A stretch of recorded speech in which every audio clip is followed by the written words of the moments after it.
So hello awesome people, this is Shreyansh Pal aka the 90s guy. आज फिर हम लोग आ चुके हैं एक नए पोर्ट के साथ जो कि माई यूआई का एकदम लेटेस्ट बिल्ड है हमारे मी 11X पोको F3 और रेडमी K40 के लिए। और अगर बाय चांस से बैकग्राउंड में थोड़ी बहुत दिक्कतें अगर आपको सुनने को मिल जाए तो प्लीज़ इग्नोर कर दीजिएगा। थोड़ी मेरे सोसाइटी में शादियाँ कुछ ज़्यादा ही चल रही हैं। चलते हैं मेन टॉपिक पे और वीडियो पे हम लोग बात करते हैं कि कैसे क्या हम लोग को यहाँ पे चीज़ें देखने को मिलती हैं कि 12 बजे शूट करने का यही कब 1 बज रहा है।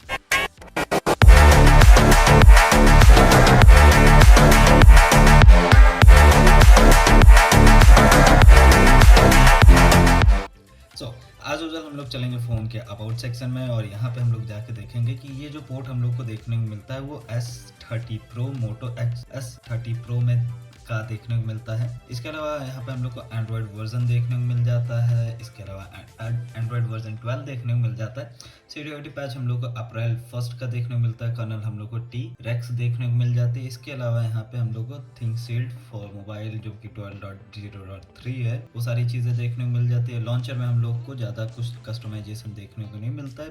बेसिक चीज़ें यहाँ पे देखने को मिलती हैं। साइड में नोटिफिकेशन है MIUI के जैसे और यहाँ पे हम लोग को पूरा कंट्रोल सेंटर देखने को मिल जाता है जो कि मुझे काफ़ी ज़्यादा पसंद आया कंट्रोल सेंटर। और इसमें थोड़ी बहुत चीज़ें मिसिंग है जैसे कि अगर नियर बाय शेयर की बात करें हम लोग, क्योंकि जस्ट बिकॉज कि ये चाइना का बिल्ड है तो वहाँ पे ऐसी सारी कोई चीज़ होती ही नहीं है तो इग्नोर कर सकते हो आप। नेटवर्क इंटरनेट सारी चीज़ें एकदम परफेक्टली काम कर रही हैं जैसे आप यहाँ पे देख पा रहे होगे। वोल्टी वाईफाई कॉलिंग तो नहीं शो कर रहा है लेकिन मेरे केस में ये है कि कॉलिंग और सारी चीज़ों को लेके एकदम परफेक्टली काम कर रहा है, कोई दिक्कत नहीं हो रही है। इसके अलावा मैं वोल्टी वीडियो कॉल की भी बात करूँ तो वो ब्रोकन है मेरे केस में। और पोर्ट्स में आप एक्सपेक्टेशन भी मत रखिए कि ऐसा कोई वर्किंग आपको देखने को मिल जाएगा। यहाँ पे मेरे 58% के आसपास बैटरी अभी भी बाकी है। मुझे 3 आवर 8 मिनट का SOT देखने को मिला है। डेट मीन्स की 7+ आवर का मुझे SOT ईजिली यहाँ पे देखने को मिल जाएगा। इसके अलावा यहाँ पे हम लोग को थोड़ा बहुत चीज़ें और देखने को मिल जाती है। और 1 बजे के मेहमान हमारे आ चुके हैं, यहाँ पे इग्नोर कर सकते हैं आप। इसके अलावा डिस्प्ले पे चलें तो यहाँ पे हम लोग को वही टिपिकल सारी चीज़ें देखने को मिलती है। 144 हर्ट्ज, प्लीज़ ये एस्पेक्ट मत कर लीजिएगा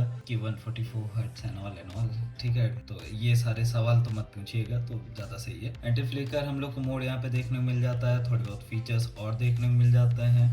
इसके अलावा अगर हम लोग इसके पर्सनलाइजेशन की बात करें तो यहाँ पे हम लोग को काफ़ी तगड़ा कस्टमाइजेशन देखने को मिल जाता है। इसके अलावा यहाँ पे हम लोग को ज़्यादा कुछ है नहीं। सिक्योरिटी में हम लोग को फिंगरप्रिंट केवल देखने को मिलता है। फेस अनलॉक हम लोग को यहाँ पे काम करता हुआ देखने में मीन्स रजिस्टर नहीं हो पाता है तो उसकी वजह से हम लोग को यहाँ पे, जैसे मैं यहाँ पे कोशिश कर तो रहा हूँ लेकिन भाई हो नहीं रहा है। आप देख पा रहे होगे जैसे कि ये हम लोग को यही प्रॉब्लम बताता रहता है और ये सारी चीज़ें होती रही। डिवाइस हम लोग को यहाँ पे phone is not encrypted, that means कि डिक्रिप्ट है। इसके अलावा यहाँ पे हम लोग को सिस्टम अपडेट्स में जाना ही नहीं है, सिस्टम पे चलता है।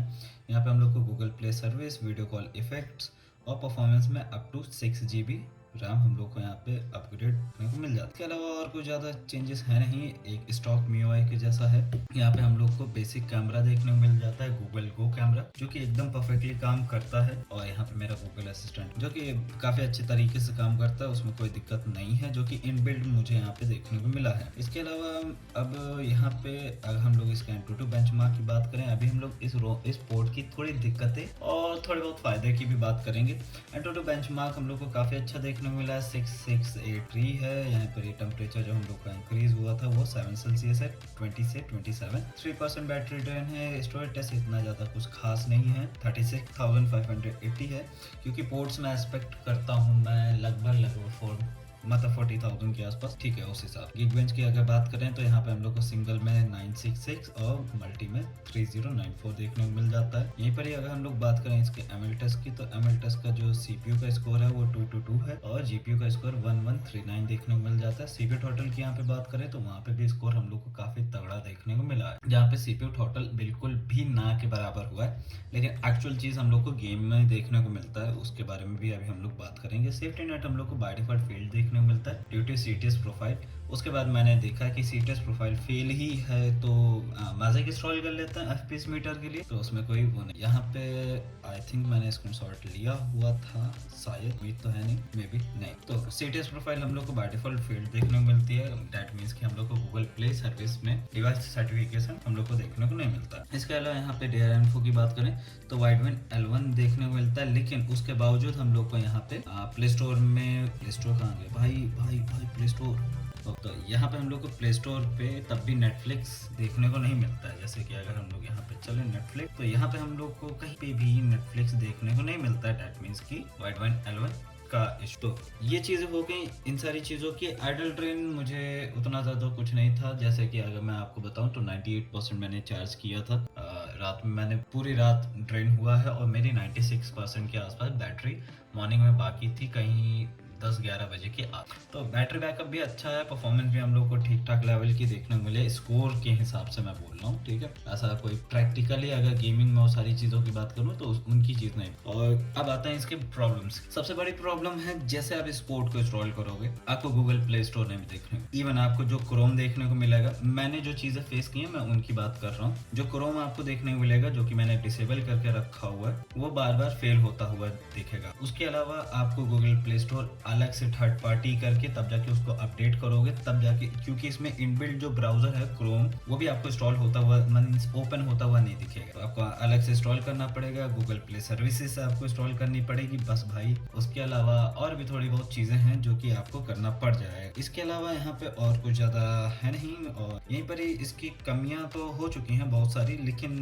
अब अगर खूबी की बात कर लें तो पोर्ट काफ़ी ज़्यादा स्मूथ है, मुझे काफ़ी पसंद आया। इसके जो मोटो के जो थोड़े बहुत फीचर्स हैं वो भी मुझे बहुत ज़्यादा पसंद आए हुए हैं यहाँ पे। इस मतलब लास्ट ईयर मैंने यूज़ किया था, जो मेरे लास्ट चैनल पे पोर्ट्स थे, उनमें मैंने बात किया था इसका रेडी फॉर, जैसे कि फ़ोन को as a web camera use करना, फ़ोन को एज अ पीसी यूज़ करना, एंड्रॉयड इमुलेटर जैसे वो सारे फीचर्स मुझे काफ़ी ज़्यादा मतलब एकदम तगड़े लगे। ये सारी चीज़ें हैं यहाँ पे देखने को मिल जाती हैं। यहीं पर ही अगर मैं बात करूँ गेमिंग की, तो वहाँ पे मुझे ठीक ठाक सी परफॉर्मेंस देखने को मिले। 90 FPS मुझे इनेबल्ड नहीं देखने को मिला है, और बाकी सारी चीज़ें तो आप गेम प्ले पे देख लो। अब आपको मैं क्विक गाइड दे देता हूँ इंस्टॉलेशन के लिए। अगर डिस्क्रिप्शन में मैं आपको लिंक दे दूंगा, वहाँ से आप MIUI का जो EU वर्जन है उसको फास्टबूट से आप इंस्टॉल कीजिएगा। PC कंपलसरी है इस पोर्ट को इंस्टॉल करने के लिए। तो EU का जो फास्टबूट की जो जिप फाइल है उसको आप इंस्टॉल कर लीजिए। उसके बाद वहाँ पे आपको फ्रेमवेयर मिलेगा, फ्रेमवेयर के साथ आपको एक जिप फाइल मिलेगी। तो सबसे पहले EU इंस्टॉल कीजिए, उसी के तुरंत बाद आपको एंड्रॉयड 11 की रिकवरी इंस्टॉल करनी पड़ेगी, क्योंकि उसमें फास्टबूट एंड्रॉयड 12 की और ऑरेंज फॉस्ट रिकवरी की आपको एंड्रॉयड 12 की, एंड्रॉयड 13 की आपकी बूट नहीं होगी। मैंने वो चीज़ ट्राई करके देखी। अगर आप MIUI का जो बिल्ड डेवलपर ने सजेस्ट किया है उस पर अगर आप करते हो, तो अगर आपने वो चीज़ की, फिर उसके बाद जाके, जैसे कि मैं आपको अगर बाई चांस मुझे यहाँ पे दिखे कहीं पे, तो मैं आपको दिखाने की कोशिश करूँगा ज़रूर। मैं 11x यहाँ पे हम लोग चलेंगे, मैं 11x के अपडेट पे यहाँ हम लोग नीचे जाएंगे थोड़ा और थोड़ा। तो यहाँ पे इंस्टॉलेशन प्रोसेस पे आप जैसे यहाँ पे देख पा रहे होगे, तो डेवलपर ने हम लोग से बोला कि जो ये हम लोग का पोर्ट है इसको आपको इंस्टॉल करने के लिए क्या करना पड़ेगा, कि आप जैसे यहाँ पे देख पाओगे कि जो हम लोग का पोर्ट देखने को मिला है यहाँ पे वो 12.5.2 है, जो कि एंड्रॉइड 11 के ऊपर बेस है। डेट मीन्स कि आपको TWRP एंड्रॉइड 11 की चाहिए होगी। उसके बाद आपको रिकवरी वाला मेथड नहीं यूज़ करना है। उसके लिए आपको रिकवरी जो आपकी जिप फाइल है उसको वापस से एक्सट्रैक्ट करके उसके अंदर से मेटा जो भी है VB मेटा, उसको आपको कॉपी करके फिर फास्टबूट पे लगा के फिर से उसको करना पड़ेगा। इससे अच्छा है आप दोनों फाइलों को एक्सट्रैक्ट कर लीजिए, फास्टबूट EU को आप इंस्टॉल कीजिए सबसे पहली चीज़। फिर उसके बाद आप रिकवरी पे जाइए, फ्रेमवर्क को इंस्टॉल कर लीजिए, फिर जो आपकी रोम है उसको एक्सट्रैक्ट कीजिए और अपने डिवाइस को फास्टबूट पे लगा के बस आपको जिप फाइल की जो स्क्रिप्ट है उसको रन करना पड़ेगा और डिवाइस अपने आप MIUI के बूट लोगो पे आ जाएगा। मीन्स जो हमारा मोटो का UI है उस पर बूट हो जाएगा और ज़्यादा कोई दिक्कत नहीं होगी।